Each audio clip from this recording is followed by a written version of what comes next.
नमस्कार फ्रेंड्स, मैं आज आपके लिए फिर मालती जोशी जी की एक कहानी पराजय सुना रही हूँ। तो शुरू करते हैं कहानी पराजय।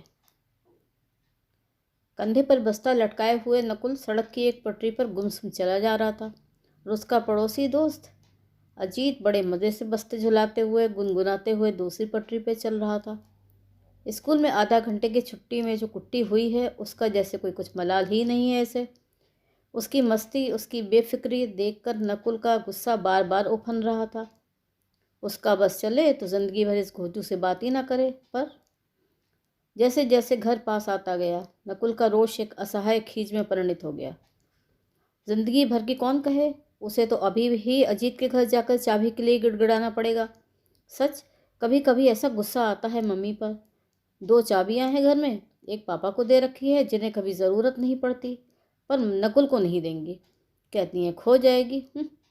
वो कोई बच्चा है अब, 4ठी कक्षा का विद्यार्थी है। पर मम्मी की तो अपनी जिद है, ज़्यादा कुछ कहने जाओ तो डांटना शुरू। उन पर तो जैसे 24 घंटे कोई भूत सवार रहता है, ज़रा ज़रा सी बात पर चिढ़ जाती हैं। इससे तो बल्कि शर्मा आंटी ज़्यादा अच्छी हैं, हमेशा हंसती रहती हैं। दिन में 20 बार भी चाबी लेने जाओ तब भी चेहरे पे शिकन नहीं आती। और एक मम्मी है कि घर आ गया था, अपने आत्मसम्मान को परे ढकेल कर वो चाबी मांगने का साहस जुटा ही रहा था कि शर्मा आंटी स्वयं ही दरवाजे पर मिल गई। इस समय वैसे भी दरवाज़ा खटखटाना नहीं पड़ता। अजीत की प्रतीक्षा में वो सड़क पर ही आंखें लगाए रहती हैं। वो हजरत भी बस्ता फेंक कर माँ से ऐसे चिपट जाएंगे जैसे 3 साल के बच्चे हों, एकदम बबली जैसे। घर में सबसे छोटा है तो क्या ज़िंदगी भर छोटा ही बना रहेगा। चाबी लेकर उसने दरवाज़ा खोला और लगा जैसे भीतर का सन्नाटा उसे लील ही जाएगा। रोज़ यही होता है, उस सूने घर में पाँव देने की इच्छा ही नहीं होती। ये स्कूल का सुबह का समय उसे ज़रा भी अच्छा नहीं लगता है। इससे तो अच्छा था 3री कक्षा में ही बना रहता, कम से कम दोपहर भर घर में अकेले तो नहीं रहना पड़ता। किसी तरह अपने को ठेल ठाल कर भीतर ले आया। बस्ता एक कोने में फेंका, जूते दूसरे कोने में, बाहर का दरवाज़ा बंद किया और सीधे खाने की मेज़ पर आकर बैठ गया। कटोरदान खोलने लगा तो याद आया हाथ तो धोए ही नहीं है। हाथ धोकर फिर आकर बैठा तो पानी की याद आई। पानी लेकर आया, तब तक उसका धैर्य समाप्त हो चुका था। उसने जल्दी से 2 चपातियाँ प्लेट में डाली और सब्जी का पूरा ढोंगा ही प्लेट में उलट लिया। पहला ही कौर मुँह में डालते ही उसका दिमाग भन्ना गया। पत्ता गोभी की सब्जी थी। पता नहीं उसे पहले ध्यान क्यों नहीं आया, और ध्यान आता भी तो उपाय क्या था। वही एक सब्जी तो बनी थी, दाल चावल कुछ नहीं। कल गैस खत्म हो गई है, बस अब 2-4 दिन तक यही चलेगा। कभी सब्जी रोटी, कभी दाल भात तो कभी सिर्फ खिचड़ी। इतनी कोफ्त होती है। भला जिनके यहाँ गैस नहीं होती उनके यहाँ क्या खाना नहीं पकता होगा। अनिल है, कृपाराम है, सतीश है, मनोज के यहाँ तो स्टोव भी नहीं है, बुरादे की सिगड़ी पर ही काम होता है। छन्न पड़ोस के घर से आवाज़ आई और लहसुन के महक भी। शर्मा आंटी ने शायद अजीत के लिए दाल में ताज़ा छौंक दिया है। उसके मुंह में पानी भर आया। मन हुआ अभी दौड़ कर चला जाए और एक कटोरी दाल मांग लाए।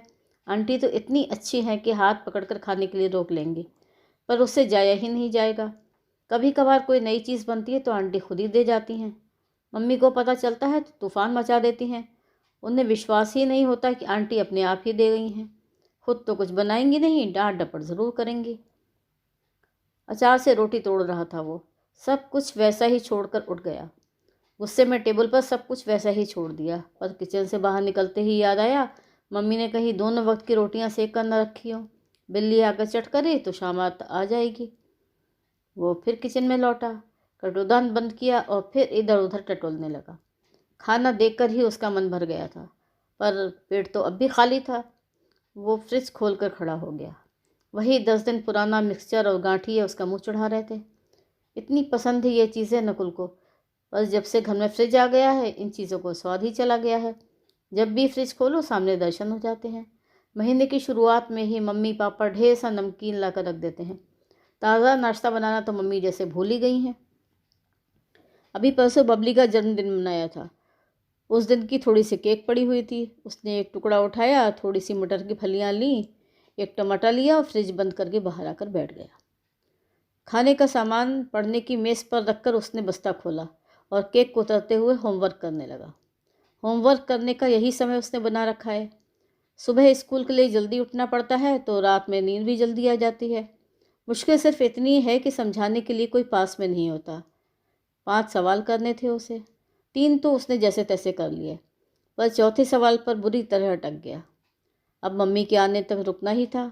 मम्मी का भी कोई ठीक नहीं है, कभी उनके पास समय नहीं होता, कभी उनका मूड ठीक नहीं रहता। फिर भी मम्मी से पूछना ही ठीक रहता है। पापा से तो डर ही लगता है, पढ़ाएंगे कुछ नहीं पर डांट डपट ज़रूर करेंगे। नकुल बैठे बैठे पेंसिल छीलता रहा और तब अचानक उसकी नज़र एक चिट्ठी पे गई जो पेपर वेट के नीचे दबी थी। मम्मी की ये हमेशा की आदत है, जब भी कुछ कहना होता है लिख कर रख जाती हैं। लिखा था, दिन में घर पर ही रहना, गैस आएगी, पैसे दराज में रखे हैं। उसने दराज खोला। लिफाफे में पैसे थे, 35 रुपये 60 पैसे। ना एक पैसा कम ना एक पैसा ज़्यादा। मम्मी का यही तरीका भी नया नहीं है। सोचती है छोटा बच्चा देखकर उसे गैस वाला ठग लेगा, बाकी पैसे लौटाएगा नहीं। पता नहीं कब तक मम्मी उसे बच्चा ही समझती रहेंगी, और अगर बच्चा समझती हैं तो छोड़कर क्यों चली जाती हैं। उसे उबासी आने लगी तो वो पलंग पर आकर लेट गया, पर नींद कहाँ आनी थी। कान दरवाजे की ओर लगे हुए थे। अजीत के आने की तो आशा ही नहीं थी। गैस वाला ही आ जाता तो कम से कम दरवाज़ा खोलने का बहाना तो मिल जाता। अकेले घर में उसका दम घुटने लगा था। बबली घर में होती तो उसी के साथ थोड़ा बहुत मन बहल जाता। वैसे बबली कहीं दूर नहीं थी, सामने की बिल्डिंग में कला मौसी के पास ही तो थी वो। कला मौसी रोज़ सुबह 10 बजे आकर बबली को ले जाती और मम्मी के दफ्तर से लौटने पर आकर पहुंचा जाती। आज गैस वाले का झंझट गले पड़ गया, नहीं तो नकुल भी अक्सर वहां पहुंच जाता है। दोनों भाई बहन मज़े से खेलते रहते हैं। उस छोटी सी कोठरी में उसे घर सा आनंद मिलता है। एक तरह से उसका घर ही तो है वो। बचपन से वो यहीं तो पला है। बबली नहीं आई थी तब तक नकुल वहीं रहता था। स्कूल से लौटकर सीधा वहीं पहुंच जाता था, अपनी मौसी के पास। बबली क्या आई, सारे सुख ही छिन गए। मम्मी को तो वैसे ही समय नहीं था, अब मौसी भी उसकी नहीं रही। मम्मी कहती हैं 2-2 बच्चों को संभालने के लिए वो 100 रुपये मांगती है। और फिर नकुल तो अब बड़ा हो गया है। हाँ जी, खूब बड़ा हो गया है। घर में रहकर अकेले कोई देखे तो तब पता चलेगा। हमेशा की तरह उसके मन में गुस्से का ज्वार उठा। बबली सामने नहीं थी, नहीं तो, लेकिन होती भी तो छूने कौन देता उसे। सभी तो जैसे उसके होकर रह गए हैं। डांट फटकार तो सारे नकुल के हिस्से में आई है। वो उठा। उसने रस्सी पे सूखते 2-3 फ्रॉक गुड़ी मुड़ी करके कोने में फेंक दिए। रबड़ वाले बंदर की सीटी निकाल दी। बुनने की सलाई से बेबी कंबल में एक छेद कर दिया। फिर भी मन नहीं माना तो नई गुड़िया के रेशमी बाल नोच नोच कर नाली में फेंक दिए। एकदम नई गुड़िया थी, परसों जन्मदिन पर ही आई थी। मम्मी देखेंगी तो चिल्लाएंगी, पर क्या पता, शायद मम्मी का ध्यान इस ओर जाएगा ही नहीं। और इस विचार के साथ ही उसका सारा गुस्सा हवा हो गया और वो पिचके गुब्बारे की सी शक्ल लेकर बिस्तर में गुमसुम पड़ा रहा। उसे कुछ झपकी सी आ गई थी, तब उसे लगा कोई पुकार रहा है शायद। ध्यान से सुना तो पता चला शर्मा आंटी ही थी। खिड़की के पास खड़ी होकर कह रही थी, नकुल बेटे इधर आओगे ज़रा। वो समझ गया, दिन भर अजीत माँ के पास बैठा उसकी चुगली लगा रहा होगा, तभी तो उसकी बुलाहट हुई है। शर्मा आंटी कभी डांटती नहीं है, पर डर तो लगता ही है। वो उठा। 2-4 गहरी सांसें लेकर उसने अपना सीना फुला लिया और फिर अकड़ के साथ चलता हुआ आंटी के सामने जाकर खड़ा हो गया। तुम दिन भर से इधर नहीं आए? आंटी ने मिश्री घुले स्वर में पूछा। फिर से लड़ तो नहीं पड़े दोनों? मैं गैस वाले की राह देख रहा था, उसने रुखे स्वर में कहा। तब तो ठीक है, आंटी ने बात एक तरह से समाप्त करते हुए कहा। पर अजीत को शायद संतोष नहीं हुआ। माँ के गले में दोनों बाहें डालकर कंधे पे झूलता हुआ बोला, मम्मी इसने हमें धक्का दे दिया था। नकुल तो राजा बेटा है, ऐसी धक्का मुक्की नहीं करता, गलती से लग गया होगा, है ना? नहीं मम्मी, अजीत चिल्लाया, इसने मुझ पर थूका था। नकुल ने अपना पक्ष प्रस्तुत किया। क्यों रे? शर्मा आंटी ने आंखें तरे दी। तो इसने किताब क्यों फाड़ी पहले? तुमने मेरी शर्ट पर स्याही क्यों छिड़की थी?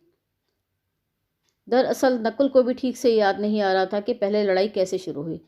सब गड्ढमड्ढ हो गया था, पर वो जानता था उसके साथ उसकी मम्मी नहीं है। अपनी लड़ाई उसे खुद लड़नी होगी। वो उसी तरह तनकर खड़ा रहा और अजीत के हर आरोप का प्रतिवाद करता रहा। शर्मा आंटी कुछ देर तक तो शांति से सुनती रही, फिर दोनों के हाथ पकड़कर बोली, बस बस बस, बहुत हो गया। अब तो तुम दोनों ने अपना बदला चुका लिया है ना, बस अब अच्छे बच्चों की तरह जल्दी से दोस्ती कर लो। 1 2। दूर से पापा का स्कूटर दिखाई दिया और नकुल संधिवाता बीच में छोड़कर घर में चला आया। मम्मी पापा सब आ गए थे। अब उसे किसी की ज़रूरत नहीं थी। अजीत की चालाकी वो खूब समझता है। शाम हो गई है ना, बच्चों को क्रिकेट खेलनी होगी, तभी ना दोस्ती करने आया है, नक्कू कहीं का। एक बल्ला तक तो खरीद नहीं सका। 3 महीने से कह रहा है पापा इस बार मेरा बल्ला लाएंगे। कोरी गप्पे हैं सब। और जल कुक्कड़ तो इतना है कि नकुल के खिलौने देख देख कर जान जलती है बच्चों की। मम्मी, वो दरवाजे में ही मम्मी से झूल गया। मम्मी थके कदमों को घिसटते हुए घर में आई और सोफे पर पसर गई। वो कुछ देर तक तो उनकी चैन से चूड़ियों से खेलता रहा, फिर ठुनकता हुआ बोला, मम्मी भूख लगी है। बनाती हूँ रे, तुझे तो बस मम्मी को देखते ही भूख लग जाती है। ज़रा सांस तो लेने दे, नल आ गया है शायद, जा तो टंकी में पाइप लगा दे। नल ही क्यों, मम्मी के आते ही घर में आने वालों का एक रेला सा लग जाता है। मेहरी बर्तन करने आएगी, कला मौसी बबली को लेकर आएंगी, खन्ना साहब की मीनू दीदी बुनाई पूछने आ जाएंगी। इतनी चिढ़ होती है नकुल को। उसे मम्मी के पास अकेले नहीं रहने देता कोई। नकुल, मम्मी किचन से पुकार रही थी। गैस नहीं आई क्या? तू तो घर पर ही था ना। और क्या, पूरे दिन घर में बैठा रहा, अजीत के घर भी नहीं गया। और मम्मी, ये अजीत है ना, इसने आज। पर मम्मी का ध्यान उसकी तरफ था ही नहीं। वे तो सीधे वहीं पहुंच गई जहां बाथरूम से निकलकर पापा तौलिए से हाथ मुंह पोंछ रहे थे। सुनो, सिलेंडर के लिए फ़ोन कर दिया था ना? नहीं किया, याद ही नहीं रहा। बस आपने तो बड़ी आसानी से कह दिया याद नहीं रहा। ठीक ही तो कह रहा हूँ, दफ्तर में ऑडिट हो रहा था, दिन भर बहुत बिजी रहा हूँ। और ऐसा कौन सा पहाड़ टूट पड़ा है, कल कर दूंगा। बस यूं ही कल कल करते रहिए। कल कह रहे थे कि नंबर भूल गया, आज फ़ोन करने की याद नहीं रही, कल और कोई बहाना मिल जाएगा। दफ्तर का काम पहले होना चाहिए, उसमें कोई भूल नहीं होगी। सारी लापरवाही तो मेरे ही लिए है ना। दफ्तर का काम तो ईमानदारी से करना पड़ता है, समझी। तनख्वाह उसी की पाता हूँ, पापा ने सुनकर कहा और पेपर लेकर कुर्सी पर जा बैठे। मम्मी भूख लगी है, नकुल फिर ठुनका। सुन लिया भैया, तुम सब लोग मिलकर मुझे ही खा डालो, छुट्टी मिले। बस खाने भर की फिक्र है, ये नहीं कि मम्मी थक कर आई हैं तो उनका कुछ हाथ ही बटा दे। ये खाने की मेज़ देख ज़रा, अचार सब्जी सब खुला छोड़ दिया है। जूठी प्लेट तक वहीं पड़ी है, जा गंगाबाई को दे आ। और प्लेट में सब्जी कितनी छोड़ दी, ये तरीका होता है खाने का। मम्मी बबली को गोद में लिए ही मेज़ साफ करती जा रही थी और बड़बड़ा रही थी। मेहरी को जूठी प्लेट पकड़ाकर वो लौट आया और मुंह फुलाकर बोला, सुबह कितनी रद्दी सब्जी बनाई थी, हमसे ज़रा भी नहीं खाई गई, हमें जल्दी से कुछ बनाकर दे दो। दे रही हूँ बेटे, पहले चाय तो बना लूँ, तब तक थोड़ा सा नमकीन खा लो। हमें नहीं अच्छा लगता। हाँ, अच्छा क्यों लगेगा, घर में रखा है ना। मम्मी को परेशान करने का बहाना चाहिए। और ये यूनिफॉर्म के नेकर क्यों लथेड़ते रहे हो दिन भर? 2 दिन ये ड्रेस नहीं चला सकते? प्रेस करते करते मेरे कंधे रह जाते हैं। पहले उसे कुछ बनाकर खिलाओ, भाषण बाद में देना। पापा एकदम गरजे, बेचारा घंटे भर से रेरिया रहा है। तो मैं क्या करूं, मेरे कोई 2-4 हाथ हैं। ये देवी छाती पे चढ़ी बैठी हैं, काम करूं तो कैसे करूं? किसी को इतना भी तो सहारा नहीं है कि स्टोव में पंप भी मार दे। सुबह हो या शाम अखबार रो पड़ा जाएगा, नहीं तो दुनिया डूब जाएगी। अखबार एक और फेंक कर पापा पैर पटकते हुए रसोई में आए और बबली को मम्मी की गोद से खींच लिया।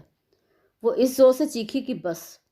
दिन भर कला मौसी के पास रहने के बाद जब शाम को मम्मी मिलती है तो बबली उन्हें 1 मिनट भी नहीं छोड़ना चाहती। ज़रा किसी ने हाथ लगाया और बस रोना शुरू। पापा इतने गुस्से में थे कि उन्होंने 2-4 चांटे और रसीद कर दिए।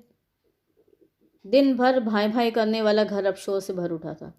बबली का रोना, पापा का चीखना, स्टोव की घड़घड़ाहट, बर्तनों की खड़खड़ाहट, नल की गड़गड़ाहट। नकुल का सिर घूमने लगा।